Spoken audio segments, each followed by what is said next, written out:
الحمد لله رب العالمين والصلاة والسلام على نبيه محمد وعلى آله وصحبه أجمعين أما بعد.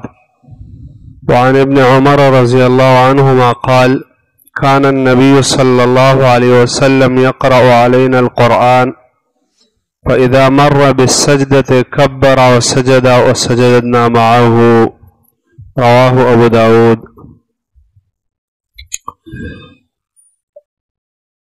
سجدہ اللہ تعالیٰ کی ایک عظیم عبادت ہے.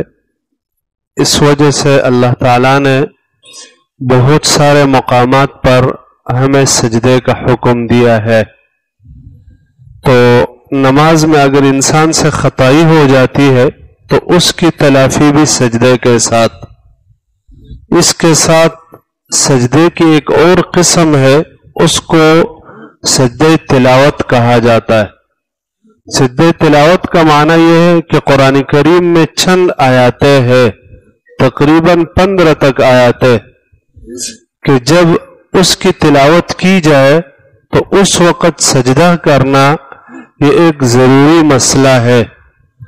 اور یہ ایسا سجدہ ہے کہ اللہ تعالیٰ نے اس سجدے کا حکم دیا ہے.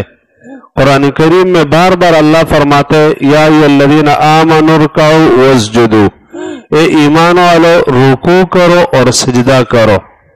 واسجد واقترب، آپ سجدہ کرے اور واقترب، اللہ کا قرب حاصل کرے. اور جو لوگ یہ سجدہ نہیں کرتے تو ایسے لوگوں سے اللہ تعالیٰ ناراض ہے اور اس کو کافروں کا صفت قرار دیا ہے. وَإِذَا قُرِئَ عَلَيْهِمُ الْقُرْآنُ لَا يَسْجُدُونَ، فرماتے یہ کافر ایسے لوگ ہیں کہ جب ان پر قرآن پڑھا جاتا ہے تو یہ سجدہ نہیں کرتے. تو معلوم ہوتا ہے کہ اس وقت سجدہ نہ کرنا یہ کافروں کی صفت ہے. ایمان والوں کی صفت جو اللہ نے بیان فرمائی ہے تو وہ یہ کہ جب ان کے سامنے اللہ کی آیاتیں تلاوت کی جاتی ہے تو خروا سجدا وبکیا، وہ سجدوں میں پڑ جاتے اور اللہ کے سامنے رونے لگ جاتے، عاجزی اور انکساری کرنے لگ جاتے. تو سجدہ کرنا ایمان کا صفت اور نہ کرنا یہ کفر والوں کی صفت ہے. اسی وجہ سے شیطان وہ اس سجدے پر بڑا ناراض ہوتا ہے. جب ایک آدمی قرآن کریم کی تلاوت کرتا ہے اور سجدے والی آیات پر گزر جاتا ہے اور اس میں جا کر اللہ کے سامنے سجدہ کر لیتا ہے تو حدیث میں آتا ہے: اعتزل الشیطان یبکی ویقول یا ویلتا امر ابن آدم بالسجود فسجد فلہ الجنہ وامرت فابیت فلی النار. شیطان ایک سائیڈ میں ہو جاتا ہے اور وہاں پر کھڑا ہو کر رونے لگ جاتا ہے اور کہتا ہے: افسوس، انسان کو اللہ تعالیٰ نے سجدے کا حکم دیا تو اس نے سجدہ کر لیا تو اس کے لیے جنت، اور مجھے سجدے کا حکم دیا گیا تو میں نے انکار کیا تو میرے لیے جہنم. تو مطلب یہ کہ اس سجدے پر شیطان کو اتنی تکلیف پہنچتی ہے کہ وہ رونے لگ جاتا ہے کہ بھائی یہ انسان بنی آدم کیوں سجدہ کر رہا ہے. معلوم ہوتا ہے کہ اس ایک سجدے کی وجہ سے اللہ تعالیٰ انسان کو جنت دیتا ہے. جب ایک سجدہ آپ قرآن کریم کی کسی آیات میں تلاوت کے دوران کر لیتے ہو تو شیطان کو تکلیف بھی اور اس کی وجہ سے اللہ تعالیٰ انسان کو جنت بھی دیتا ہے. تو اس وجہ سے اس سجدے کا بڑا اہتمام کرنا چاہیے. قرآن کریم میں جہاں جہاں بھی یہ سجدہ آ جائے تو یہ چھوڑنا نہیں چاہیے. اس وجہ سے بہت سارے علماء اس بات کے قائل ہے کہ سجدہ تلاوت واجب ہے. یعنی جہاں پر بھی تلاوت والی آیات آ گئی تو آپ پر لازم ہے کہ آپ سجدہ تلاوت کرو گے. اگرچہ کچھ علماء کہتے ہیں کہ یہ واجب نہیں ہے، اور اس طرح کے ایک اثر یا عمر ابن الخطاب رضی اللہ عنہ سے بھی نقل ہے. وہ ایک بار خطبہ دے رہے تھے تو خطبے میں انہوں نے سورہ نحل پڑھی.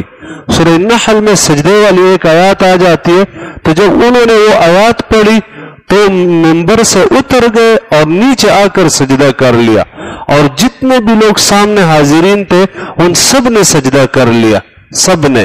پھر اگلی بار دوبارہ انہوں نے کوئی آیات پڑھی تو سارے لوگ تیار ہو گئے سجدے کے لیے.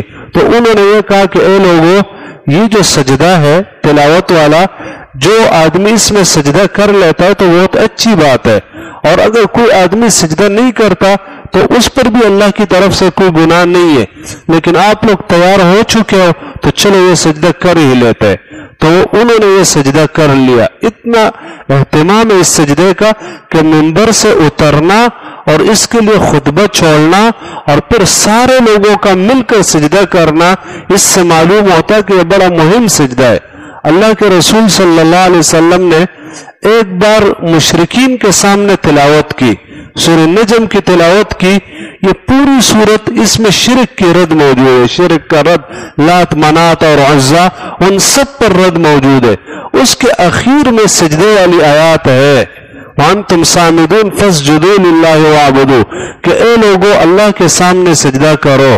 تو یہ آیات اور یہ سورت سن کر اس مجلس میں جتنے بھی لوگ تھے سارے سجدے میں پڑ گئے، یہاں تک کہ جو مشرکین تھے ان مشرکین میں بڑے بڑے کافر موجود تھے تو وہ کافر بھی سجدے میں پڑ گئے اور انہوں نے بھی سجدہ کیا۔ صرف ایک بدبخت تھا امیہ کہ اس نے سجدہ نہیں کیا اور اس نے صرف زمین سے مٹی اٹھائی اور اپنے ماتھے کے ساتھ لگائی اور کہنے لگا کہ یکفینی ھذا، میرے لیے یہی کافی ہے، اور سجدہ نہیں کیا۔